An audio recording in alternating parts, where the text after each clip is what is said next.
কাজ ক্ষমতা শক্তি অধ্যায়ের ময়মনসিংহ বোর্ড 2023 এর এই সৃজনশীলটায় বলা আছে চিত্রের বস্তুটিকে এই অবস্থান থেকে মুক্তভাবে ছেড়ে দেওয়া হলো যার ভর হচ্ছে 5 কেজি। তো আমি এই বস্তুটাকে ধরে নিলাম যে আমি এখানে বস্তুটাকে ধরে নিতে পারি যে পি একটা বস্তু যার ভর হচ্ছে 5 কেজি। তো এখানে আমি ধরে নিই যে পি একটা বস্তু যার ভর হচ্ছে 5 কেজি। তো এখানে আমরা হচ্ছে যে এই গ্রাফটার মধ্যে কি দেখতে পাচ্ছি যে এ অবস্থান থেকে মুক্তভাবে একটা বস্তুকে ছেড়ে দেওয়া হলো এবং বি একটা পয়েন্ট আর হচ্ছে সি একটা পয়েন্ট। তো এখানে বলা আছে যে বি এবং সি বিন্দুতে শক্তির সংরক্ষণশীলতা নীতি অনুসৃত হবে কিনা। তো বি এবং সি বিন্দুতে মোট শক্তি নির্ণয় করতে বলা হয়েছে ইনডিরেক্টলি। তো এখানে আমরা যদি বি এবং সি বিন্দুতে মোট শক্তি নির্ণয় করতে চাই তো আমরা গ্রাফটা আরেকবার এঁকে নিব। তো এখানে এ পয়েন্টে বস্তুটা ছিল 60 মিটার উচ্চতায়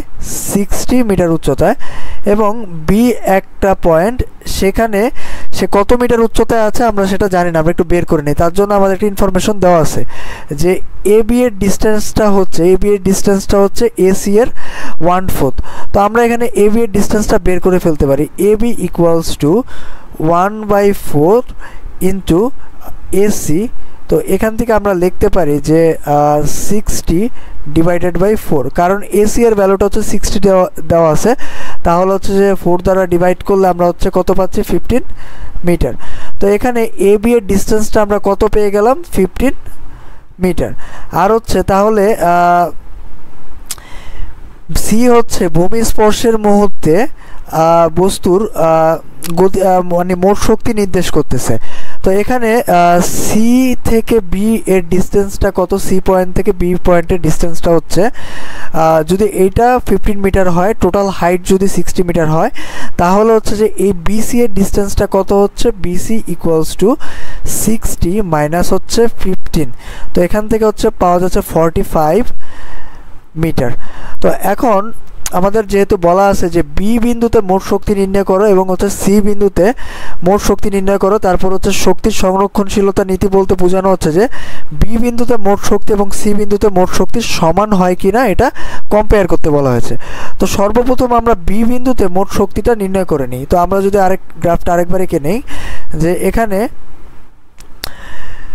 বি বিন্দুতে বস্তুটা যখন অবস্থান করে সেটা হচ্ছে তাকে যেখান থেকে ছেড়ে দেওয়া হয়েছিল সে সেখান থেকে 15 মিটার ডিস্টেন্স কভার করে এবং বি পয়েন্টে আসে, এবং এই বি পয়েন্টে সে যখন অবস্থান করে সে ভূমি থেকে 45 মিটার হাইটে অবস্থান করে।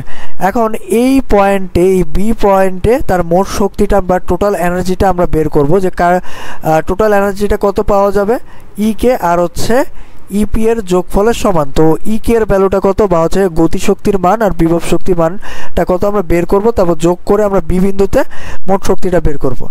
তো আমরা যদি বি বিন্দুতে গতিশক্তিটা আগে বের করতে চাই তাহলে আমাদের আগে বেগটা বের করে নিতে হবে যে এই বস্তুটা এ পয়েন্ট হতে বি পয়েন্ট পর্যন্ত যে ডিস্টেন্স ট্রাভেল করেছে এই ডিস্টেন্স ট্রাভেলের ফলে এই বস্তুটার মধ্যে কি পরিমাণ বেগের সৃষ্টি হচ্ছে। তো এই হাইটটা ট্রাভেল করার ফলে অর্থাৎ 15 মিটার ট্রাভেল করার ফলে যেহেতু বি পয়েন্টে তার একটা বেগের সৃষ্টি হয়, তো আমরা বি পয়েন্টে বেগটা নির্ণয় করব কিভাবে যে V square equal to U square plus 2gh। এখন এখানে আমরা হচ্ছে আদিবেগের মানটা কত, যেহেতু এ অবস্থানে এই বস্তুটা স্থির অবস্থায় ছিল তাহলে ইনিশিয়াল ভ্যালোসিটির মানটা 0 হবে এই অবস্থানে। এখন ফাইনাল ভ্যালোসিটির মানটা বা শেষ বেগটা তো আমরা বের করব, আর হচ্ছে যে জি এর মানটা কত, অভিকর্ষণী ত্বরণের মানটা 9.8, আর হাইটটা কত ট্রাভেল করে এই বেগ অর্জন করবে 15 মিটার। তো এখন আমরা যদি ভি স্কোয়ারের মানটা বের করতে চাই তো এই ভ্যালুগুলো বসাই দিই, 2 ইন্টু 9.8 ইন্টু হাইটটা কত 15 মিটার। তো এই ভ্যালুটা বসাই দিলে আমরা হচ্ছে ভি স্কোয়ারের ভ্যালুটা পাচ্ছি 294 ms ইনভার্স 1। তো এখন এই ভি স্কোয়ারের ভ্যালুটা যদি আমরা এই ভি স্কোয়ারের মানটা যদি আমরা এখন গতিশক্তিতে বসাই দিই তাহলে গতিশক্তির টোটাল মানটা আমরা পেয়ে যাব। তো আমরা যদি এখানে বসাই দিই যে E K equals to half M V square, half into M এর ভ্যালুটা কত, ভরটা কত এই বস্তুটির 5 কেজি, তো 5 ইন্টু ভি স্কোয়ারের মানটা কত 294। এখান থেকে আমরা হচ্ছে কে বা হচ্ছে যে গতিশক্তি বা কাইনেটিক এনার্জির ভ্যালুটা কত পাচ্ছি, কাইনেটিক এনার্জির ভ্যালুটা এখানে পাওয়া যাচ্ছে 735 জুল। এখন আমরা বি পয়েন্টে গতিশক্তির মানটা পেয়ে গেলাম, অর্থাৎ স্থির অবস্থান থেকে বস্তুটা যখন 15 মিটার ট্রাভেল করে বি অবস্থার একটা বেগ অর্জন করে তখন তার মধ্যে একটা গতিশক্তির সঞ্চার হয়। এই গতিশক্তির মানটা হচ্ছে 735 জুল। এখন আমরা বিভব শক্তির মানটা বের করব। সে যখন ওই অবস্থায় ভূমি হতে 45 মিটার হাইটে অবস্থান করে তখন তার মধ্যে কি পরিমাণ বিভব শক্তি জমা হয়। তো আমরা বের করতে পারি যে হচ্ছে যে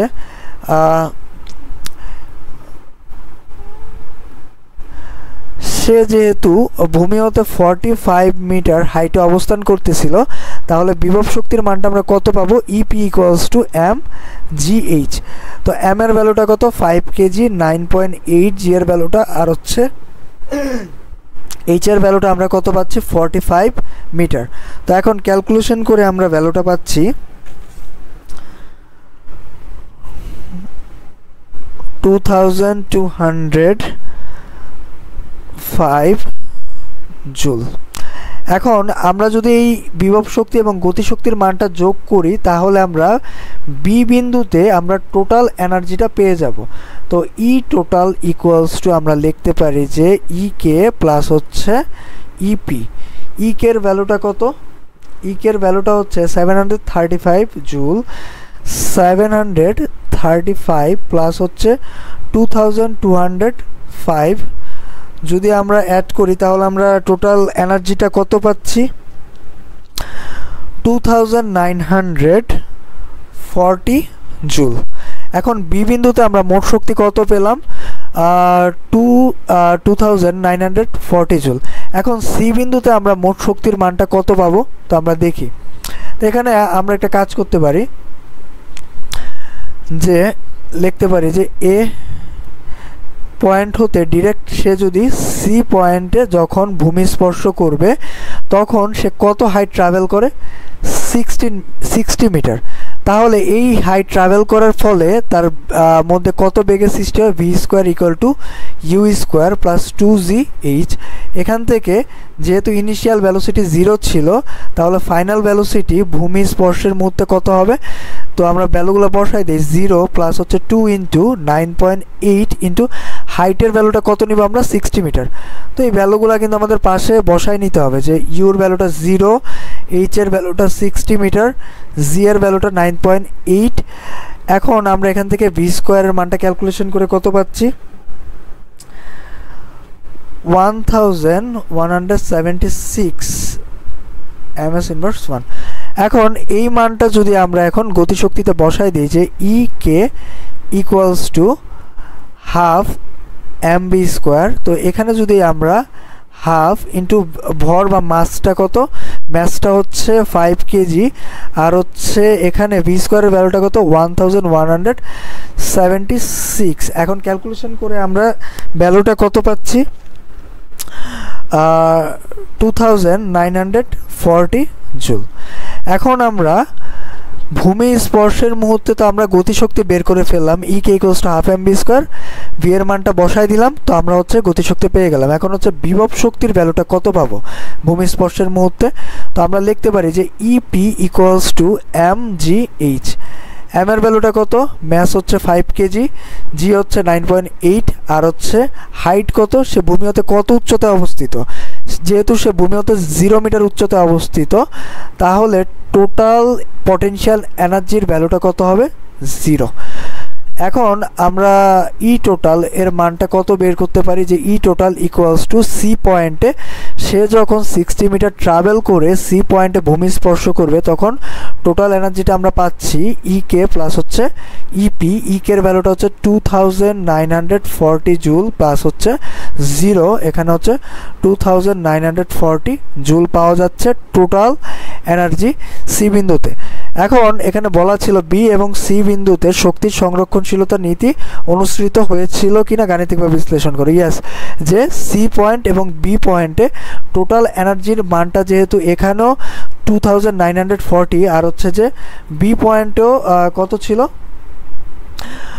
2940 ছিল, তখনও এখন আমরা বলতে পারি যে যেহেতু দুইটা পয়েন্টে মোট শক্তির পরিমাণ সমান, তাহলে হচ্ছে যে বি এবং সি বিন্দুতে শক্তির সংরক্ষণশীলতা নীতিকে অনুসৃত হয়েছে।